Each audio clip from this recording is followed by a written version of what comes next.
এই welcome to back my channel. কি অবস্থা সবাই? আসছিলাম চিরাং পোর্টে। আর 10টা জাহাজ আছে, 20টা হচ্ছে কি বলে কন্টেনার আছে। আসলে এই জিনিসগুলো পুরোটাই আমি মারছি ছাপা। আমার কিছুই নাই, আমি আসছি ঘুরতে। রোডটা সুন্দর তাই ভাবলাম হচ্ছে একটা ভিডিও করি।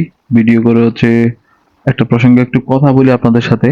স্ক্রিনের মধ্যে যে মেয়েটা ছবি দেখতেছেন সেই মেয়েটা নিয়ে একটু কথা বলি। উনি কমপ্লেন করতে আসছে 2023-তে ডিসেম্বরে হচ্ছে ওনার ফ্রেন্ডরা মিলে একটা হচ্ছে পার্টি করে, মদের পার্টি।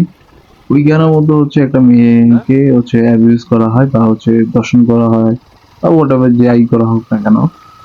এরপর হচ্ছে আরেকবার সেম ভাবে হচ্ছে ওরা দুজন পার্টি করে ওদের বাসার মধ্যে। বাসা পার্টি করার পরে হচ্ছে আবার একজন আরেকজনের সাথে ফিজিক্যালি অ্যাটাচ হয়।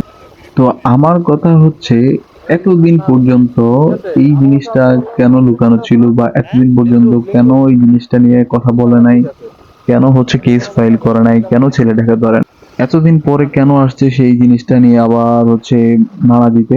ঠিক আছে, সে যদি দর্শন করে থাকে বা যদি এরকম কোনো কর্মকাণ্ড করে থাকে তাকে অবশ্যই শাস্তি দিতে হবে।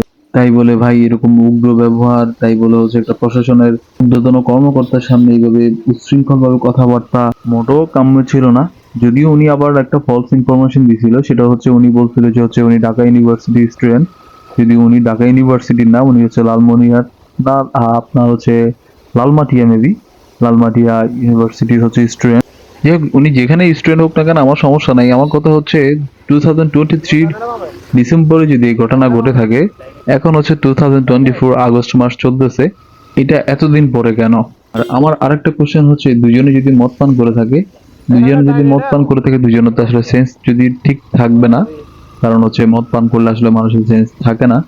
তো এই অবস্থা যদি একজন আরেকজনকে হচ্ছে খুনও করে ফেলে, তা এই ব্যাপারে আইন কি বলে যদি আমার জানা নাই আইন সম্পর্কে খুব বেশি, কারণ আমি আইনের স্টুডেন্ট না। কিন্তু আমার কাছে একটা জিনিস খারাপ লাগছে, সেটা হচ্ছে আর্মি পার্সনের সাথে বা ক্যাপ্টেনের সাথে এভাবে কথা বলা, এভাবে উচ্ছৃঙ্খল ভাবে কথা বলা বা গালি দিয়ে কথা বলা, যেটা মোটেই কাম্য না।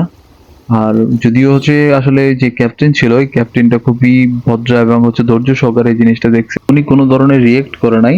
একটা কথা আছে যেটা আমি সবসময় মানি এবং বিশ্বাস করি, তুমি অদম তাই বলে হবে না কেন আমি উত্তম। সে চিল্লাচ্ছে তার মানে এই না যে আমাকেও চিল্লাইতে হবে বা আমিও হচ্ছে একদম রুড হতে হবে বা অ্যাগ্রেসিভ হতে হবে। সবকিছু হচ্ছে আসলে কন্ট্রোল করা যায়, একদম ঠান্ডা মাথায় কন্ট্রোল করা। সেই জিনিসটা কিভাবে করা যায় সেটা হচ্ছে আসলে ওই ক্যাপ্টেন সাহেবই হচ্ছে, ক্যাপ্টেন আশিক সাহেব যে, উনি কি বলে এটাকে প্রমাণ করে দিয়েছে। যাই হোক, আবার ওই মেয়ের প্রসঙ্গটার মধ্যে আসি, যদি আমি বলি, যদি আমার আসলে কথাটা আপনাদের কাছে অনেক খারাপ লাগতে পারে, বাট আমার প্রশ্ন হচ্ছে যে এটা ওরা যদি মদ পান করে থাকে বা ওদের হচ্ছে আসলে ক্যারেক্টারটা কিরকম, একজন আর দুজনে মিলে মদ পান করে, ইভেন হচ্ছে একই বাসার মধ্যে ওরা কেউ নাই। তো আমার কাছে জিনিসটা আসলে কেমন জানি মনে হচ্ছে যে এটা কি আসলে নাটক নাকি সত্যি। একটা জিনিস হচ্ছে মেয়েটা রিমান্ড করছিল যে সে হচ্ছে জেল থেকে বের করে নিয়ে এসে বা পুলিশ স্টেশন থেকে বের করে নিয়ে তারা হচ্ছে 10-15 জন মেয়ে মিলে ওরা হচ্ছে মারবে।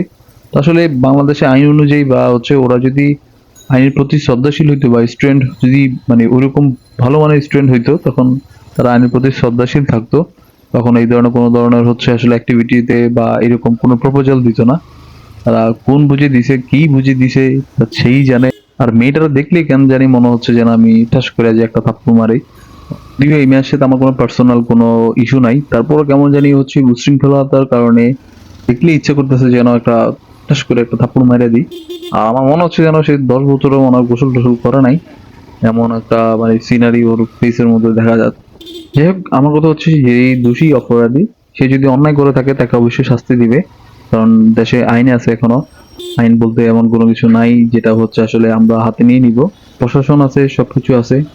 সো আমরা হচ্ছে আসলে আইনের প্রতি সবাই শ্রদ্ধাশীল হই। আর যদি সে দোষী হয়, অপরাধী হয়, তাকে অবশ্যই শাস্তি ভোগ করতে হবে, একদম কঠিন শাস্তি। কারণ দর্শন জিনিসটা হচ্ছে খুবই মারাত্মক লেভেলের একটা জিনিস। এই জিনিসটা শাস্তি কঠিন হওয়া উচিত।